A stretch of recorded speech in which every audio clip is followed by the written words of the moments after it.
Hare Krishna. Today we are going to study the verse number 14 of chapter number 5 of Bhagwat Gita as it is. Today's verse is a very important verse which is going to clear the doubts of all of us regarding various questions like why people experience pains and sorrows when the individual being, that is, the spirit soul, is not the doer of any action. This question came in the mind of Arjun, and Krishna, being Rishikesh, is answering Arjun's question in today's verse. Before we start today's verse, let us quickly do a recap of the previous verse. In the previous verse, Krishna said that the living entity resides in the body, which is like a city or a house with 9 gates, and anyone who has this knowledge very well knows that he is different from his body, and he being a spirit soul neither does any work nor is the cause of any work. He is the part of the Supreme Soul and is same in quality with the Supreme Soul. In this material world, anybody who works is in want of something which forces him to work, and the Supreme Soul is the ultimate proprietor and controller of the entire creation. So he doesn't need to work because everything belongs to him. And the individual soul, being a part of the Supreme Soul, is also same in quality. Thus, doesn't want anything from this material world. Hence resides in the material world, which has been compared with a city with 9 gates, like a master who himself doesn't do any work, and a person who has this knowledge resides happily in the material body with 9 holes. After understanding this truth from Krishna, Arjun became perplexed. Arjun thought that this is really the truth, that the individual soul really doesn't do anything. Then why does the individual soul have to experience all kinds of pains, sorrows and sufferings?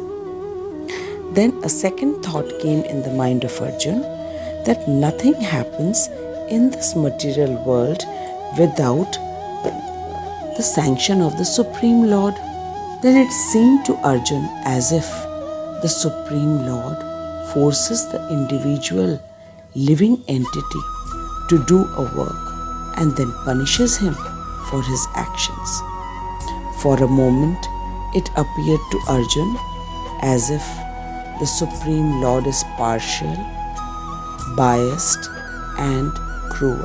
To have a clear understanding of this thought of Arjun, and what did Krishna answer to Arjun to clear his doubts, let us recite the verse number 14.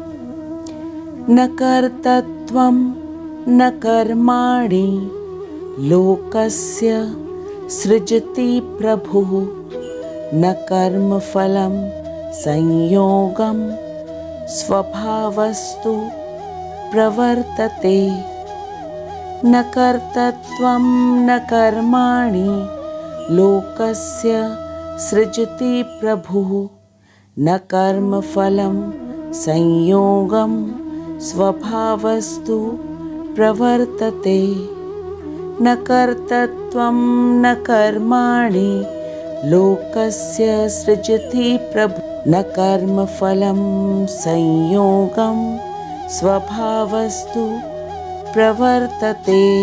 Now let us read the Anvay given by Srila Vishwanath Chakravarti Thakur. Na, not. Kartatvam, tendency to act. Na karmani, nor the actions. Lokasya, of a person. Srijati creates. Prabhu, Parameshwar, the Supreme Lord. Na, nor, karm phal, with the fruits of action. Sanyogam, connection. Svabhavatah, their own acquired nature. Only. Pravartate, enacts.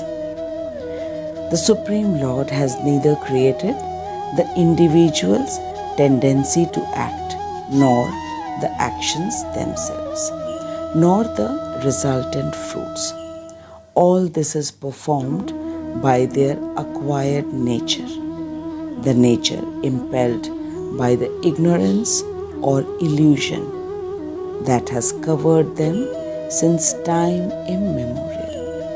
Srila Vishwanath Chakravarti Thakur says that normally people think themselves to be the doer of their actions and wish to enjoy the fruits of their actions.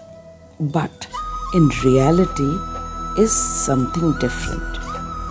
No individual living entity can do anything unless the Supreme Lord grants the sanction.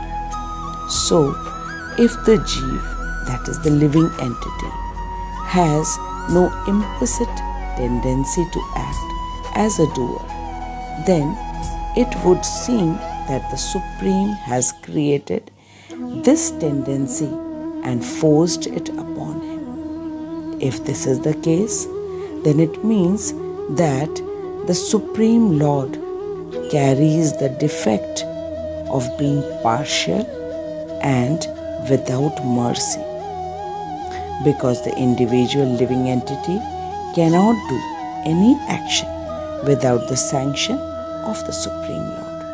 And moreover, the spirit soul is different from the body, and the work is done by the body, sense organs, mind, and intelligence.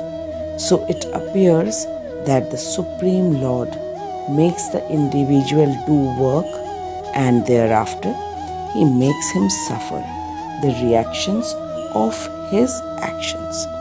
This is why Arjun thought that is the Supreme Lord partial, biased, and cruel.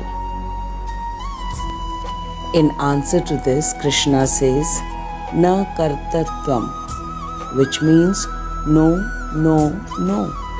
Krishna in this verse number 14 has used the word na 3 times to stress and emphatically refute this point. Na kartatvam na karmani lokasya srijati prabhu na karma phalam sanyogam svabhavastu pravartate.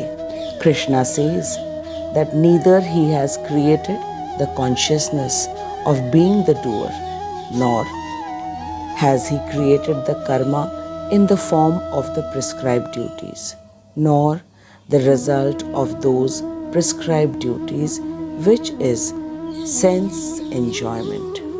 Here we must note that everything that is done with the thought of sense enjoyment is neither forced nor inspired by Krishna. Rather, it is only the conditioned nature of the living entity. In other words, it is his ignorance since time immemorial that induces the living entity to think himself to be the doer of action. And the main reason for ignorance is because of the individual souls traveling in 84 lakhs of species, which means getting birth, old age, disease and death repeatedly in different species, and not getting an opportunity to know that who am I and why am I traveling in different kinds of body.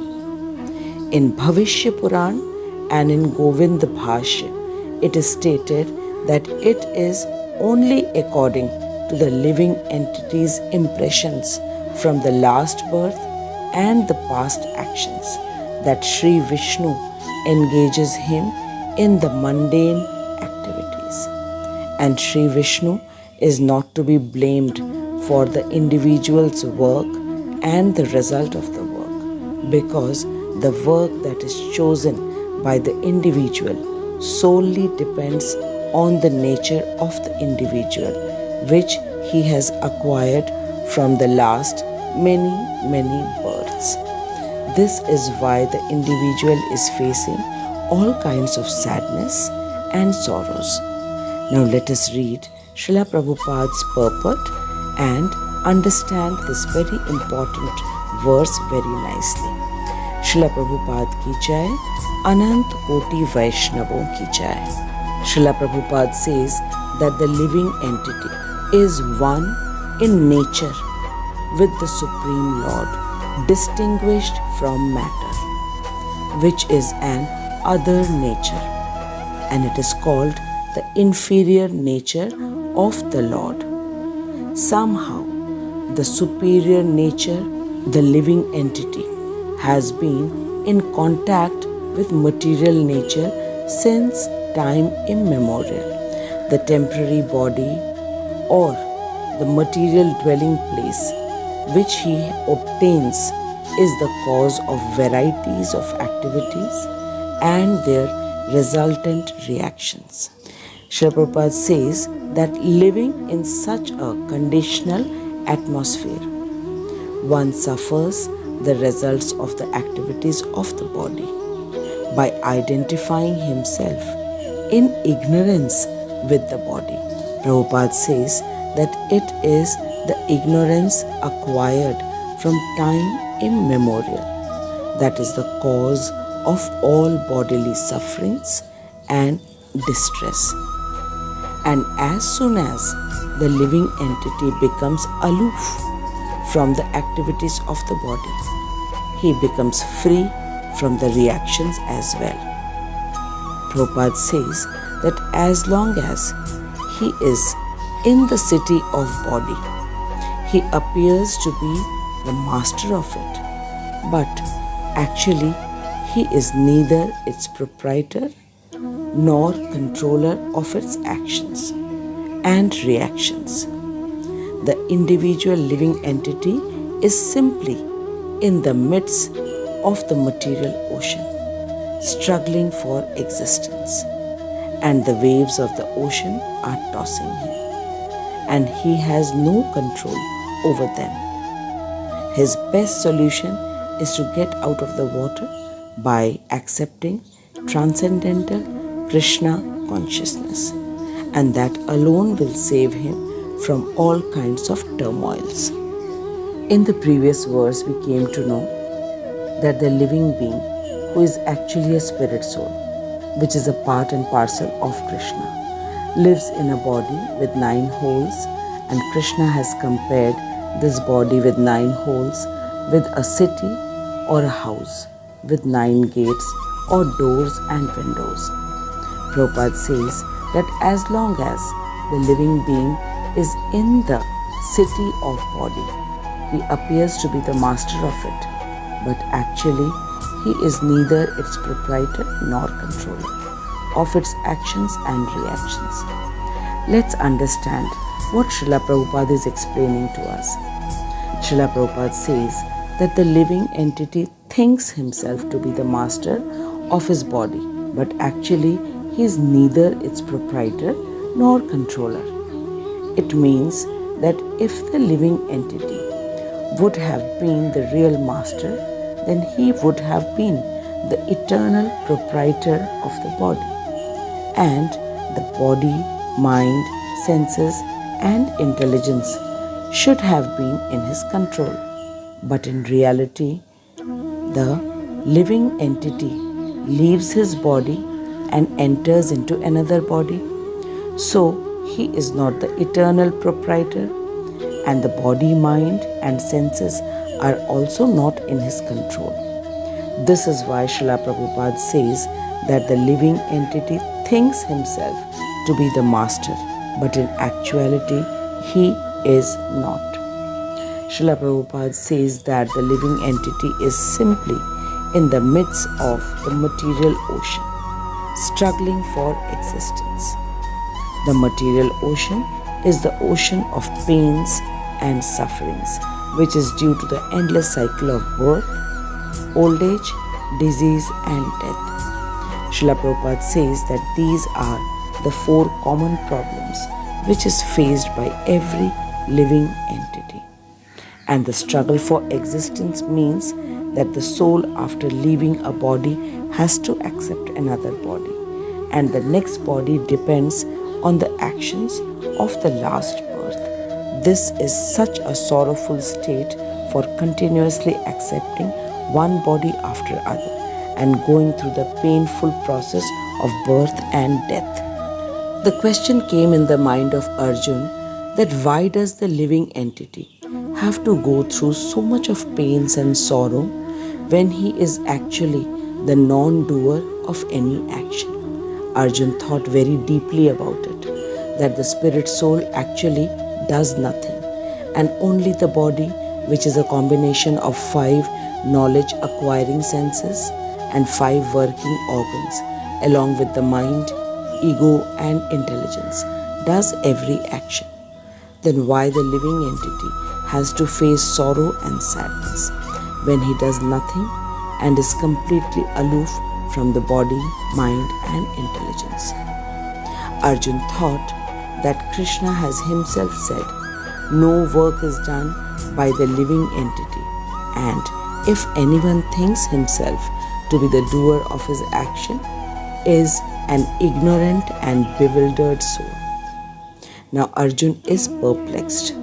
He thinks that when the individual soul actually does nothing because he is completely aloof from the material body, then it means that Krishna makes the individual soul do his actions and face the reactions of his action in the form of pains and sorrows. Then is it possible that Krishna is partial, biased and cruel? Because everyone knows this fact that nothing happens without the permission of the Supreme Personality. At this point, when Arjun thought like this, then Krishna immediately says, no, it's not the Supreme God who neither induces the living entity to do any work, nor does he engage him in any action, nor does he create the result of his action. Krishna very clearly says that it is the individual's nature of the living entity which impels him to do a particular work, and the nature of a living entity works under the supremacy of the 3 modes of material nature, that is Satogun, Rajogun and Tamogun, and the living entity has acquired this nature by traveling in the different kinds of material body available in the 84 lakhs of species. Amongst these 84 lakhs of species, 80 lakhs species are of aquatics, birds, worms and insects, plants and trees, and the 4-legged animals. All these species are inferior to the human species, as they can never gain the spiritual knowledge and are only meant to enjoy the bodily enjoyments such as eating, sleeping, protecting one's own body and producing children.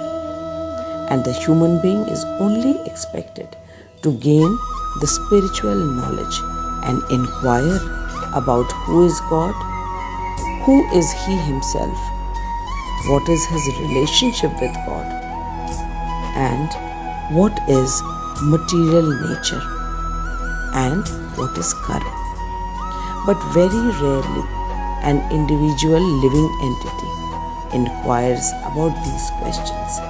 Instead, he is busy doing work under the 3 modes of material nature, which he has got from his past life activities. Srila Prabhupada explains to us by the example of a teacher.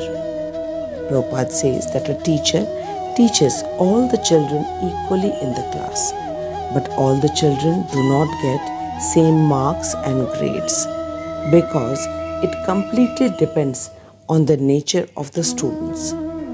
The teacher only helps them to understand the lesson in a better manner. But the teacher is not responsible if a student fails. That is solely the responsibility of that particular student. This is similar for a judge in High Court or Supreme Court as well. It may seem to the common people that judge has awarded death sentence to a criminal, but in actuality, the judge has not awarded any death sentence to the criminal. It is the criminal activity of that person, because of which he is punished by the judge. Similarly, the Supreme Lord never induces people to act, nor does he create activities, nor does he create the fruits of the actions. The living entity does an action and gets the fruits of his action only and only according to his nature. And the Supreme Lord is never responsible for the pains and sufferings faced by the individual living entity. For example, the market is there and all kinds of shops are there. There are shops of toys, books and stationery, fancy stores of ready-made garments, fruit shop, roadside fast food stalls, restaurants, liquor shops, fruits and vegetable shops are also there. Now, when people visit the market, they visit stores according to their nature and need. The people who are in the mood of goodness feel very happy to see shops of fresh fruits and vegetables and books and stationery. The people who are in the mood of passion, they visit stores of toys, garments, fancy food, malls and restaurants because they want to enjoy and do sense gratification. And the people in ignorance feel very happy to see a wine shop or a shop of meat, chicken and fish. So we see that people get inspired to do a thing with their own nature, which they have got from the past many lives, and then they act accordingly and face the consequences in the form of happiness or sorrow. The Supreme Lord never induces any person, nor does he create his activities, nor does he create the result of his work. He only makes us do whatever we want to do. Na kartatvam na karmani lokasya srijati prabhuh na karma phalam sanyogam svabhavastu pravartate. After understanding today's verse so nicely by the Anvaya given by Srila Vishwanath Chakravarti Thakur and the purport given by His Divine Grace, A.C. Bhaktivedanta Srila Prabhupada. Now, we are absolutely clear that Krishna is not partial, nor he is biased, nor is he cruel. That he induces us to do the actions and then he is punishing us by giving us sorrows and unhappiness. The living entity has his own nature and misuses his partial independence of choice and does everything according to his free will, which is captured by the three modes of material nature and then faces the consequences. And Krishna is not to be blamed at all for any sorrow or sufferings experienced by the living entity. Krishna has given us Bhagwat Gita, and Srila Prabhupada has spent sleepless nights only to explain Bhagwat Gita as it is by giving us word meanings, word by word, translations and the purports. Now we have a choice to either read Bhagwat Gita or not read. either to apply it in our life or not to apply it, or not reading it at all, and thereafter our actions and life gets affected, and we cannot blame the Supreme Krishna for anything unpleasant or bad happening in our life. I bow down and thank Srila Prabhupada and Srila Vishwanath Chakravarti Thakur and my Shiksha Guru, His Grace Harimohan Das Prabhuji, for making us understand the most secretive knowledge of Bhagwat Gita in as it is form, as it was spoken by Sri Krishna to his dearmost friend Arjun. Now we have an opportunity to make the right choice and save ourselves from the unpleasant and sorrowful consequences without blaming Krishna for everything. Srila Prabhupada has given us the most easiest and the best solution to come out of the ocean of sorrows and sufferings by becoming Krishna conscious. And anyone can become Krishna conscious by just following the 4 regulative principles given by Srila Prabhupada. That is, no meat eating, no intoxication, no gambling, and no illegal relationships. And just by chanting 16 rounds of Mahamantra every day. I thank each one of you for listening to the Bhagavad Gita verses so attentively and patiently. Please do write in the comment box your realizations, as it helps others to be motivated and to understand the words of Krishna. Now we shall meet the next week with the verse number 15. Till then, keep chanting the Hare Krishna Mahamantra and be happy. Hare Krishna. Hare Krishna, Hare Krishna, Krishna Krishna, Hare Hare, Hare Rama,